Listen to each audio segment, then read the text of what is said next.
नमस्कार दोस्तों, स्वागत है आप सभी का आपके अपने यूट्यूब चैनल GRS एजुकेटर पर। जैसा कि आपको दिख रहा होगा, यूपी पुलिस सब इंस्पेक्टर 2021 लिखा हुआ है। यानी आज हम बात करेंगे Uttar Pradesh police sub inspector का जो फॉर्म चल रहा है अभी, उसके बारे में। ये करीब 9534 वैकेंसी हैं, जिनका नोटिफिकेशन कुछ समय पहले आया था और इनके फॉर्म अभी भरे जा रहे हैं। पहली चीज़ तो अगर आपने फॉर्म नहीं भरा है तो इसको फॉर्म भर दीजिए। लास्ट डेट का इंतज़ार मत करिएगा, क्योंकि हैवी ट्रैफिक होता है ऑनलाइन, तो फॉर्म भरने में थोड़ा सा दिक्कत आती है। इसलिए आप समय रहते ही पहले तो फॉर्म भर दीजिए, ठीक है। आज हम इसकी थोड़ा सा डिटेल में बात करेंगे, क्या इसकी एलिजिबिलिटी है, कैसे इसका एग्ज़ाम होता है, क्या एग्ज़ाम पैटर्न है, क्या एग्ज़ाम में आता है, कौन सी बुक्स हमें पढ़नी चाहिए, कैसे तैयारी करनी है, वो सारी डिटेल आज हम इस वीडियो में बात करेंगे। तो पहले आपको बता दें, 9534 वैकेंसी आई हुई हैं, जिन पर भर्ती प्रक्रिया शुरू है। फॉर्म भरे जा रहे हैं, इसके बाद आगे की प्रक्रिया चालू होगी। अगर योग्यता की बात करें तो बेसिक उम्र 21 साल मांगते हैं, 21 से 28। यानी अगर आपकी उम्र 21 वर्ष है तो आप ये फॉर्म भर सकते हैं। और अधिकतम उम्र है इसकी 28 साल, यानी 28 के बाद आप इस फॉर्म को नहीं भर सकते। लेकिन अगर आप की कैटेगरी कोई स्पेशल कैटेगरी में आते हैं तो उसमें छूट मिलती है। तो जो छूट मिलती है उस छूट के तहत आपको और भी आगे 1-2 साल, 2-3 साल जो भी छूट होती है वो मिलेगी आपको। तो उम्र की बात करें तो उम्र होगी 21, कम से कम 21 होनी चाहिए और अधिकतम 28, ठीक है। क्वालिफ़िकेशन की बात करें तो सिर्फ ग्रेजुएशन मांगते हैं ये, यानी कि स्नातक। आपके पास स्नातक की डिग्री होनी चाहिए जिस दिन फॉर्म निकला है उस डेट के पहले की, ठीक है। ग्रेजुएशन में आपका BA होता है, BSc है, BCom है, BCA है, कोई भी ग्रेजुएशन की डिग्री मांगते हैं, ठीक है। फिज़िकल स्टैंडर्ड की बात करें तो हाइट मेल है, अगर आपकी कैटेगरी जनरल, OBC या SC में आती है तो आपकी हाइट कम से कम 168 सेंटीमीटर होनी चाहिए। यानी अगर आप मेल हैं, जनरल, OBC, SC कैटेगरी में आते हैं तो लंबाई आपकी कम से कम 168 सेंटीमीटर होनी चाहिए। चेस्ट 79 से 84, यानी नॉर्मल 79 और एक्सपेंशन पर 84, अर्थात ऐसे सामान्य तौर पर सीना आपका 79 होना चाहिए, 79, और फुलाने पर 84, ठीक है। रनिंग होती है इसमें, रनिंग 4.8 किलोमीटर मांगते हैं ये।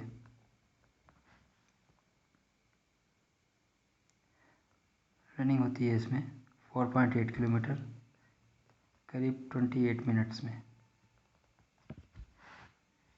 ठीक है। अगर आप फीमेल हैं, महिला हैं, और आपकी कैटेगरी जनरल, OBC या SC में आती है तो आपकी हाइट कम से कम 152 सेंटीमीटर होनी चाहिए, ठीक है।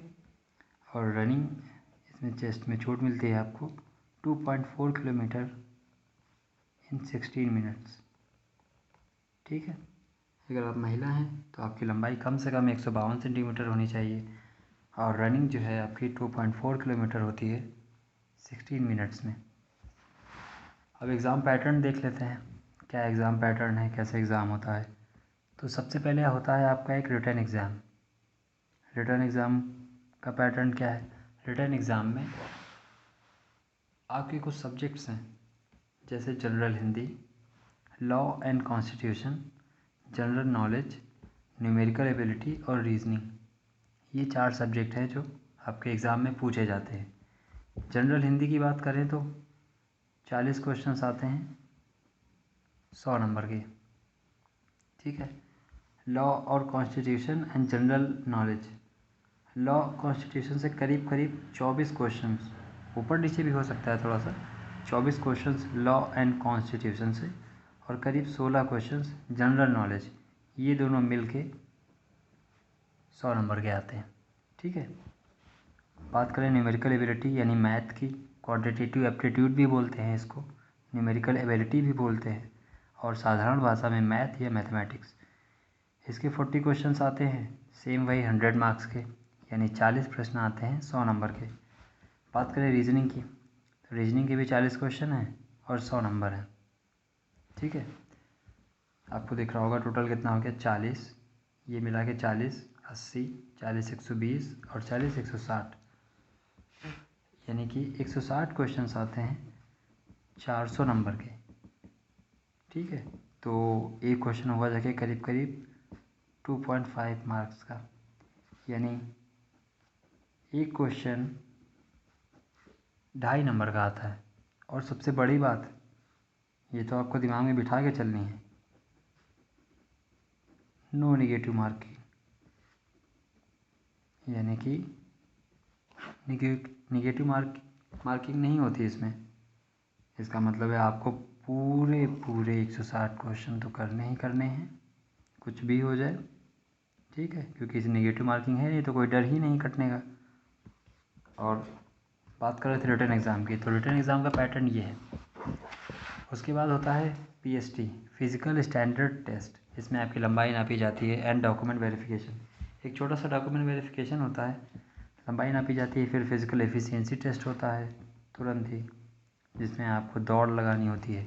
जैसा कि हमने बताया, अगर आप मेल हैं तो 4.8 किलोमीटर, अगर फीमेल हैं तो 2.4 किलोमीटर। उस फिज़िकल के बाद यानी रनिंग के बाद आपका मेडिकल होता है। मेडिकल में अगर आप पास होते हैं तो उसके आगे की प्रक्रिया अलग है, वो प्रक्रिया हम आपको आगे बताएंगे।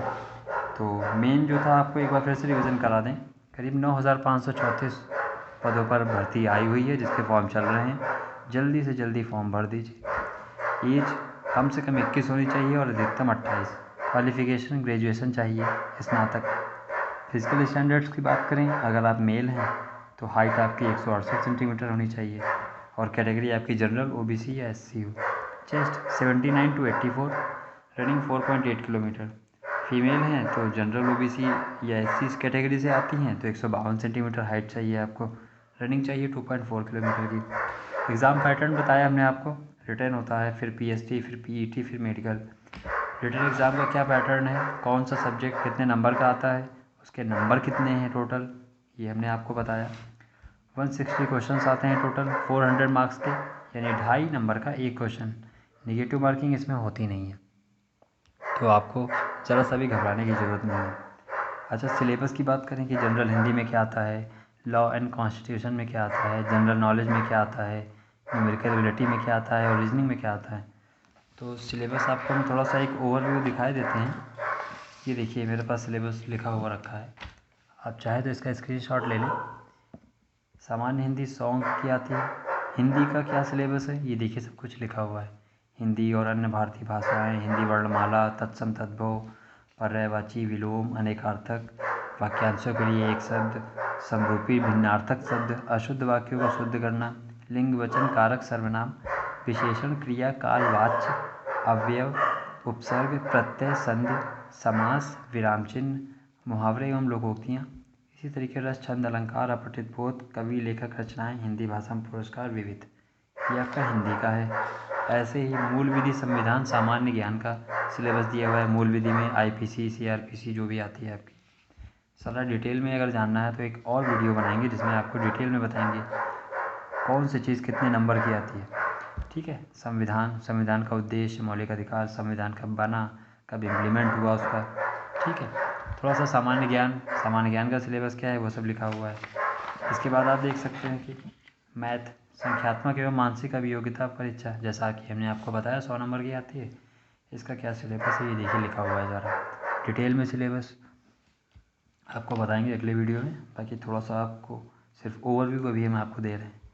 ये देखिए, रीजनिंग का सिलेबस दिया हुआ है। मानसिक अभिरुचि, बुद्धिलब्धि, तार्किक परीक्षा 100 नंबर की आती है। ठीक है, तो ये बेसिक सिलेबस है, आप चाहे तो स्क्रीनशॉट ले लें। देखिए, ये भी आपको हिंदी का सिलेबस दिखाई पड़ रहा होगा, हिंदी और मूल विधि का एक साथ में, इसका स्क्रीनशॉट ले लें। इसके बाद ये स्क्रीनशॉट ले लें एक, ठीक है। इसके बाद एक ये स्क्रीनशॉट ले लीजिए यहाँ तक। उसके बाद एक ये स्क्रीनशॉट, आप इसको लिख के ज़रूर रख लें अपने पास।